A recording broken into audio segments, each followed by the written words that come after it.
Hello students, कक्षा 10 में तीसरा चैप्टर हम लोग विद्युत पढ़ने वाले हैं। इसके पहले हम 2 चैप्टर पढ़ चुके हैं, इसके न्यूमेरिकल्स भी सॉल्व हो चुके हैं। अगर अभी तक आपने वो वीडियो नहीं देखा है तो प्लेलिस्ट में जा करके आप वहाँ से सारे वीडियो देख सकते हैं, ठीक है ना। तो चलिए आज शुरुआत करते हैं। बहुत ही अच्छा चैप्टर है और बहुत ही इंपॉर्टेंट है बोर्ड परीक्षा के लिए। अगर आप भी बोर्ड परीक्षा की तैयारी कर रहे हैं, इस बार कक्षा 10 में है, तो वीडियो को पूरा देखिए, शुरू से लेकर अंत तक देखिएगा। धीरे धीरे एक एक करके सारी चीज़ें आपको सिखाई जाएंगी और फिजिक्स विषय में आप 25 में 25 नंबर पूरा ला सकते हैं, बड़े ही आसानी से ला सकते हैं, ठीक है। तो सबसे पहले हम बात करते हैं विद्युत पढ़ने के लिए आवेश क्या होता है। आवेश इसे इंग्लिश में कहते हैं चार्ज। क्या कहते हैं? चार्ज। आवेश क्या है? बहुत इंपॉर्टेंट बात है, इसे समझना बहुत आवश्यक है क्योंकि पूरी विद्युत इसी पर आधारित है, इसी से चलती है, ठीक। देखिए सबसे पहले हम बात कर लेते हैं, हो सकता है थोड़ा सा आवाज़ आप लोग को दिक्कत हुई हो, तो अब नहीं दिक्कत होगी। सबसे पहले हम बात कर लेते हैं कि जैसे कंघी होता है, अपने बालों में रगड़ते हैं और कागज़ के छोटे छोटे टुकड़ों के पास लेकर जाते तो क्या होता है, कागज़ का टुकड़ा आकर्षित होने लगता है। आकर्षित होने लगता है, उस कागज़ के टुकड़े को क्या करता है, खींचने लगता है, आकर्षित करने लगता है, ठीक है। ऐसे अगर आपनूस की छड़ को बिल्ली की खाल से रगड़ते हैं और रगड़ने के बाद उसे देखा जाता है, वो किसी अन्य वस्तुओं को वो क्या करता है, आकर्षित करने लगता है या प्रतिकर्षित करने लगता है। यानी कहा जाता है उस वस्तु में आवेश का गुण आ गया है, यानी वो वस्तु आवेशित हो गई है। जैसे ये प्लास्टिक की एक है, इसको हम रगड़ते हैं कहीं पर और कागज़ के छोटे छोटे टुकड़ों को खींचेंगे, ले जाएंगे उसके पास, तो आकर्षित करने लगेगा, यानी इसमें आवेश आ चुका है एक प्रकार से। तो आवेश का मतलब समझ में आया। आवेश की परिभाषा जो होती है, परिभाषा भी बहुत सिंपल परिभाषा, इसके लिखा भी देंगे, बता भी देंगे, लेकिन मतलब भी आपको जानना है कि आवेश है क्या वास्तव में। आवेश का मतलब यही होता है जब किसी एक वस्तु को, मतलब कुछ चीज़ें, हर चीज़ नहीं, कुछ चीज़ों को किसी दूसरे से रगड़ते हैं तो इनमें एक प्रकार का गुण आ जाता है। वह कौन सा गुण है कि किसी अन्य वस्तु को क्या करता है, ये आकर्षित करने लगता है या प्रतिकर्षित करने लगता है, तो कहा जाता है ये आवेशित हो गया है, यानी इसमें आवेश आ गया है, ठीक है। चलिए अब हम बात करते हैं आवेश जो होता है, सबसे छोटे आवेश का जो मान होता है वो होता है इलेक्ट्रॉन को माना गया, और इलेक्ट्रॉन पर आवेश का मान होता है, सॉरी इसका मान अभी हमें नहीं लिखना, अभी बाद में हम पढ़ते हैं इसको, पहले और कुछ चीज़ें पढ़ते हैं। देखो आवेश की परिभाषा की बात करें तो हम लोग कह सकते हैं किसी चालक पर असंतुलित विद्युत की मात्रा, ध्यान दीजिए, कोई अगर चालक है, उस चालक पर क्या चीज़ है, विद्युत जो है असंतुलित रूप से है। असंतुलित मतलब डिसबैलेंस कह सकते हैं, बैलेंस्ड नहीं है। असंतुलित रूप से विद्युत की जो मात्रा रहती है उसे ही हम लोग क्या कहते हैं, चार्ज कहते हैं या आवेश कहते हैं। इसे Q से प्रदर्शित करते हैं। इसका मात्रक कूलाम होता है। इसका ऐसा ही मात्रक क्या होता है, कूलाम होता है, ठीक है ना। तो चलिए जल्दी से हेडिंग डाल लीजिए, आवेश या विद्युत आवेश या आवेश। इसमें लिखिए किसी चालक पर विद्युत की नहीं, किसी चालक पर असंतुलित विद्युत की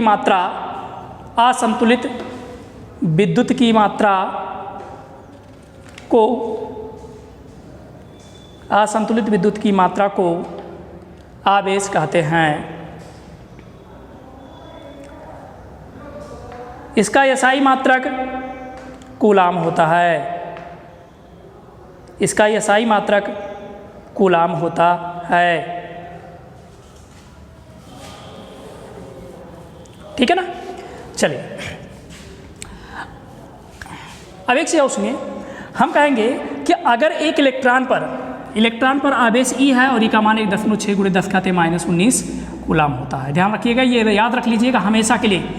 एक डायरेक्टली क्वेश्चन भी पूछ लिया जाता है हाई स्कूल में, और याद तो होना ही चाहिए। एक इलेक्ट्रॉन पर कितना आवेश होता है, माइनस में 1.6 × 10⁻⁻19 कूलाम होता है, ठीक है ना। तो लिख लीजिए इसको भी दूसरी लाइन में, एक इलेक्ट्रॉन पर आवेश की मात्रा -1.6 × 10⁻⁻19 कूलाम होता है।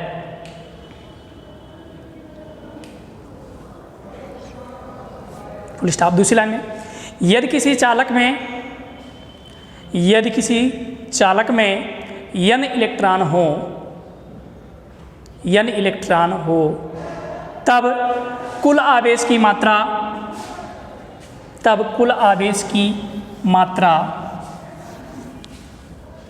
बोर्ड पर लिखिए, Q बराबर यानी क्या है जरा सुन लीजिए एक बार।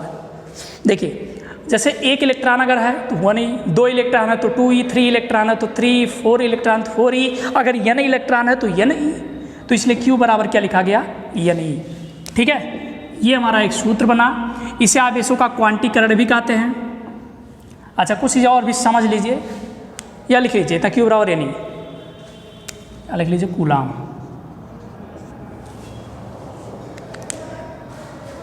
इसे आवेशों का क्वांटीकरण सिद्धांत कहते हैं।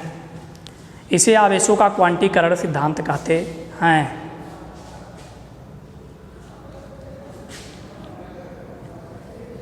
ठीक, चलिए बोर्ड पर देखिए कुछ चीज़ें और समझाते हैं आपको।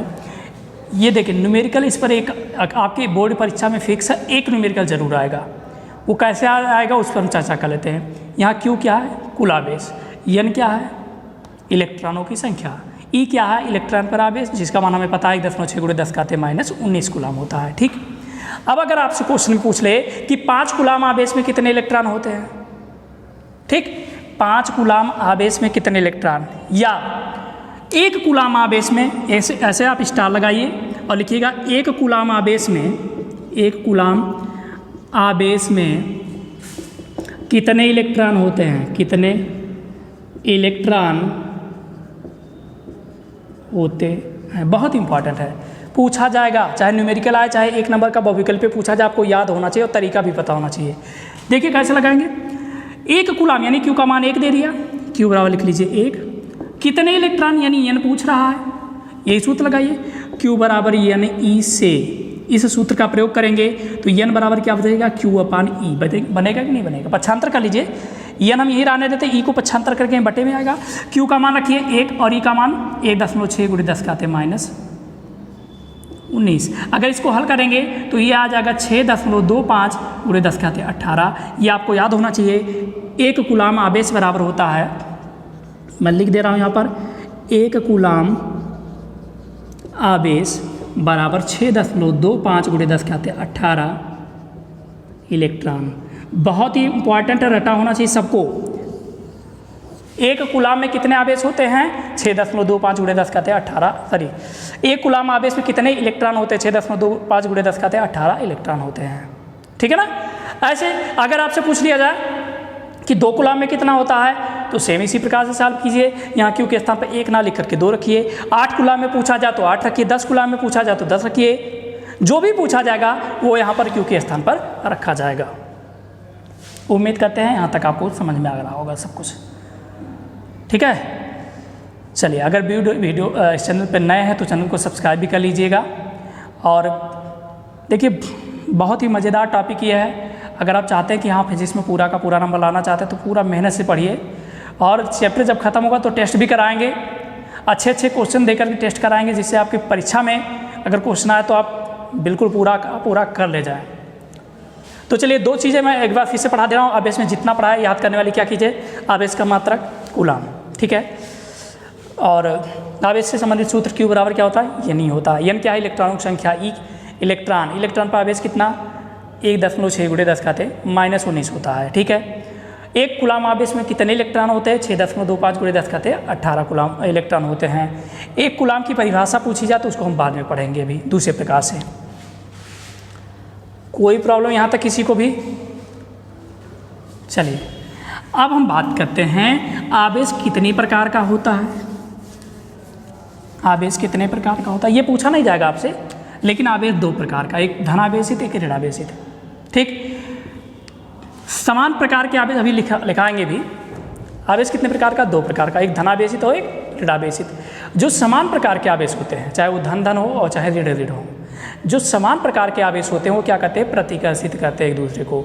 और जो विपरीत प्रकार के होते हैं वो क्या कहते हैं, आकर्षित करते हैं, यानी उनको खींचते हैं अपनी तरफ, आकर्षित करने लगते हैं। ठीक है, तो दूसरी लाइन में लिख लीजिए जितना अभी तक लिखे हैं।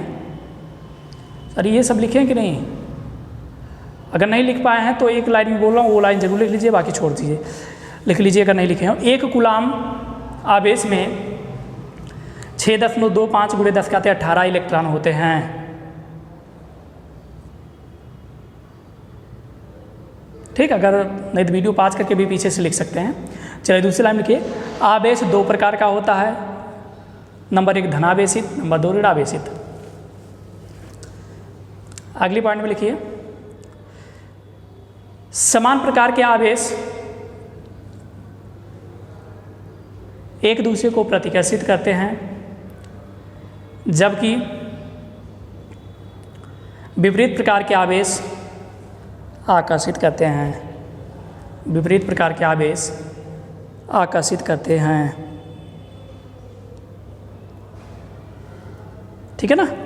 चलिए, इतनी सारी चीज़ों को हमने पढ़ा दिया, आवेश के बारे में सब कुछ बता दिया। उम्मीद करते हैं आपको सारी चीज़ें क्लियर भी हुई होंगी, और अगर दिक्कत है तो कमेंट करके पूछ लीजिएगा, आपको बता दिया जाएगा, कोई दिक्कत नहीं है। और बाकी चीज़ें हम लोग अगले वीडियो में पढ़ेंगे। विद्युत से संबंधित, विद्युत क्या है, विद्युत से संबंधित शुरुआत आवेश था, आवेश के बारे में उन्होंने लगभग सब कुछ चीज़ें बता दिया, जो भी न्यूमेरिकल आएगा वो सब भी बता दिया है। अब आपको क्या करना है, पूरा पढ़ना है बस।